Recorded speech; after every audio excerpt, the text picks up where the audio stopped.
Ancient writings describe in detail a war that occurred several thousand years ago. It was so destructive that it wiped out entire civilizations. From the Sumerian tablets to the oldest Indian writings, the Mahabharata, the evidence is overwhelming. Archaeologists say that in 2024 BC, the southern part of the Dead Sea broke out and ran south. People abandoned the area, all life died there. Evidence of nuclear radiation has been found in the Dead Sea area, which further cements the facts. We now know that there were hundreds of Sumerian tablets were unearthed over the last 100 years. Starting in 1887, more than 100,000 tablets and fragments were dug up by the French. One particular tablet or set of tablets is the Lost Book of Enki, which describes in such detail the nuclear war. In today's video, we will see the English translation of the writings, which describe a primitive perspective on the blast, cataclysm, and aftermath of a powerful nuclear detonation. Let's start reading. Enlil to them words of forewarning said, ere the weapons are used, by the Anunnaki must the chariot's place be vacated. The cities must be spared.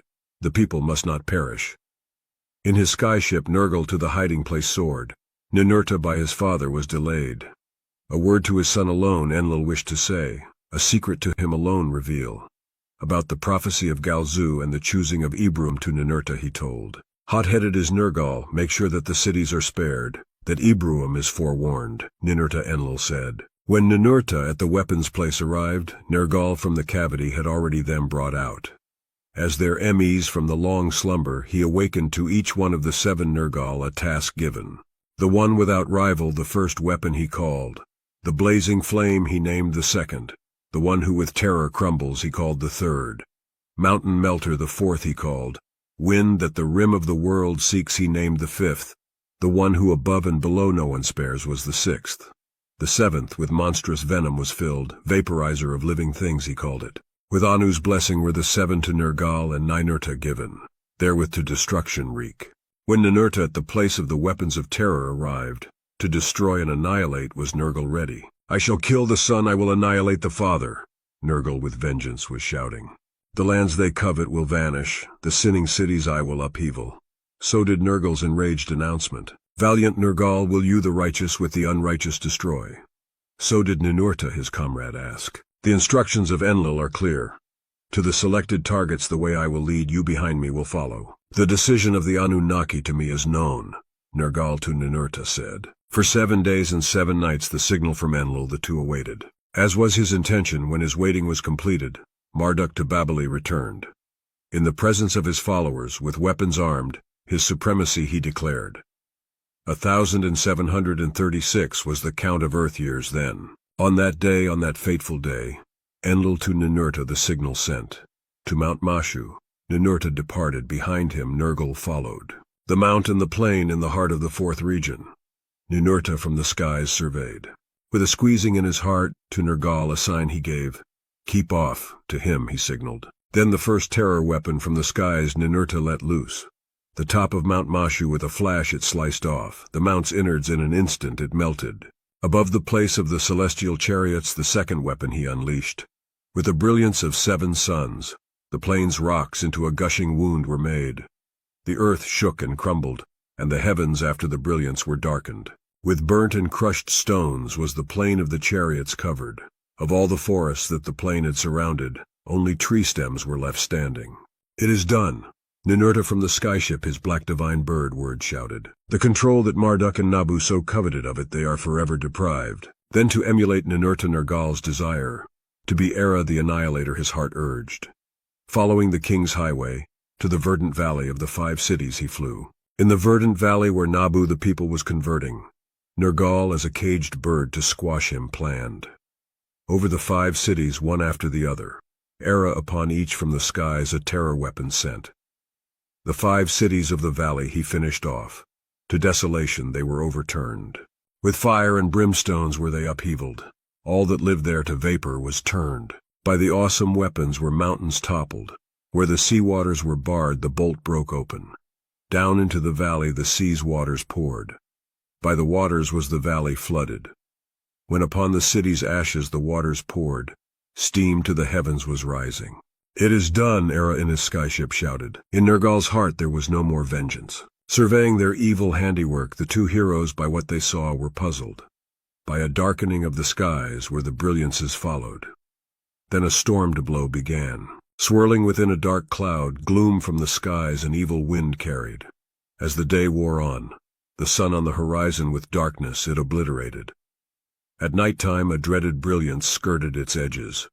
The moon at its rising it made disappear. When dawn the next morning came from the west, from the upper sea, a storm wind began blowing.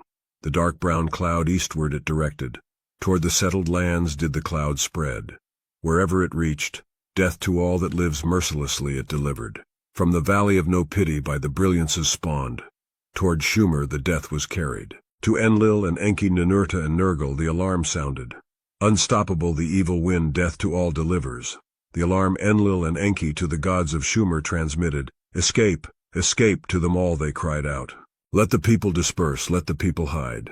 From their cities the gods did flee, like frightened birds from their nests escaping they were. The people of the lands by the evil storm's hand were clutched. Futile was the running. Stealthy was the death. Like a ghost the fields and cities it attacked. The highest walls, the thickest walls, like floodwaters it passed. No door could shut it out, no bolt could turn it back. Those who behind locked doors hid inside their houses like flies were felled. Those who to the streets fled. In the streets were their corpses piled up. Cough and phlegm the chests filled, the mouths with spittle and foam filled up. As the evil wind the people unseen engulfed, their mouths were drenched with blood. Slowly over the lands the evil wind blew.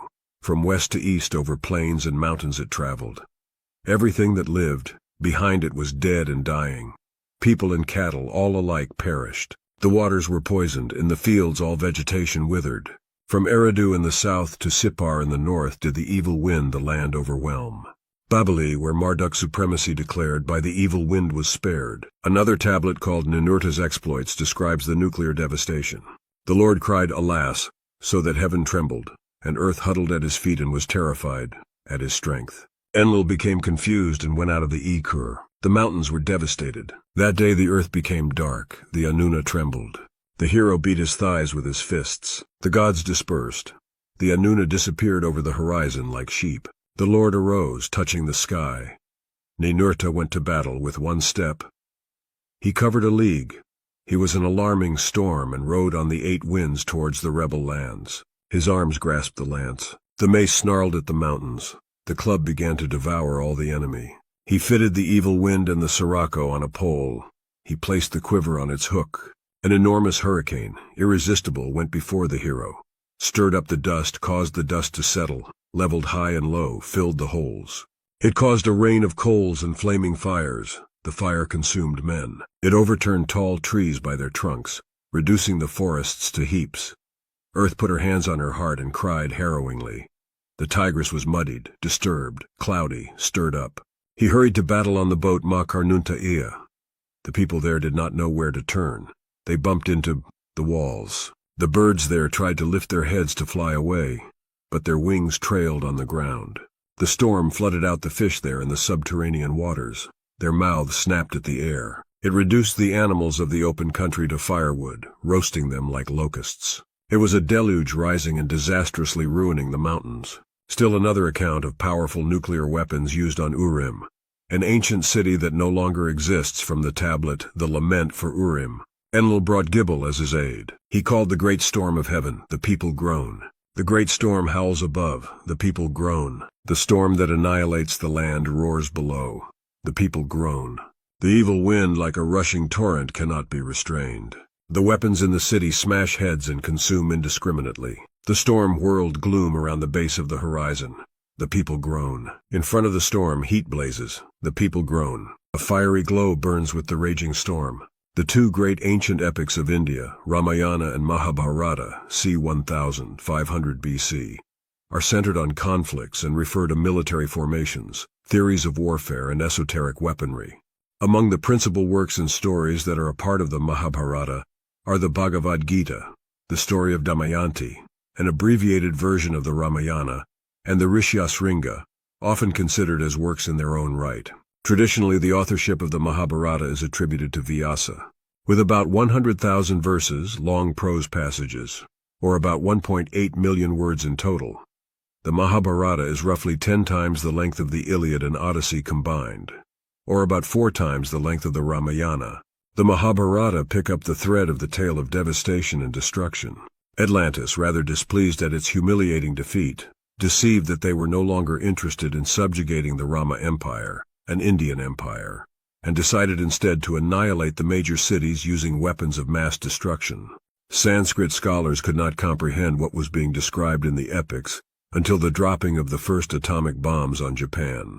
According to the Mahabharata, WMD, weapons of mass destruction, was given to Arjuna by the Lord Krishna, is he the Sumerian supreme god Anu, to serve as a protective shield for the truth to be successful. It is not clearly said how these WMDs were made available to Arjuna, but to the warring families it was no longer a secret. This WMD during the Kurukshetra war was known as Kakra. Kakra was the most destructive of all weapons that was given personally by Lord Krishna, and Lord Vishnu, is he Enlil in the Sumerian version, called it by the other name of Sudalsana, which was more powerful than Bharmasatara, the other WMD. It was said that if released, it would generate a great hot ray, reddish sky, and fireball. During the chaos of the said war, one of Arjuna's cousins launched the 5th weapon called Bharmasatara, which had the impact of a mighty nuclear power. According to the legend, it was not clear how the relatives of Arjuna got to know the secret to launch such weapons. Arjuna himself had to obtain the consent from Lord Krishna, who needed to explain the ways or consequences of such weapons. It was believed that as a result of this launch, it has created layers upon layers of hot rays that penetrated the sky and slowly settled onto the earth, as multiple layers. Upon realizing that the never-before-used weapon has been accidentally released by his own cousin, and upon seeing the massive destruction that this weapon brought, Arjuna pleaded with Lord Krishna to gather all resources to protect what was left on the earth from the massive heat. With the kind guidance from Lord Krishna, Arjuna managed to protect the earth from the nuclear heat wave by deflecting it skyward. This prevented the earth from complete destruction by such nuclear disaster. It was also told that the nuclear cloud and heat wave were noticeable in the area tens of kilometers wide, and approximately 10 nautical miles in thickness. During the Kurukshetra, Arjuna, who was coached directly by Krishna on the righteous way of a true noble being, and the right path to eternity, was also introduced to yoga. Arjuna was to practice it whenever he faced adversity.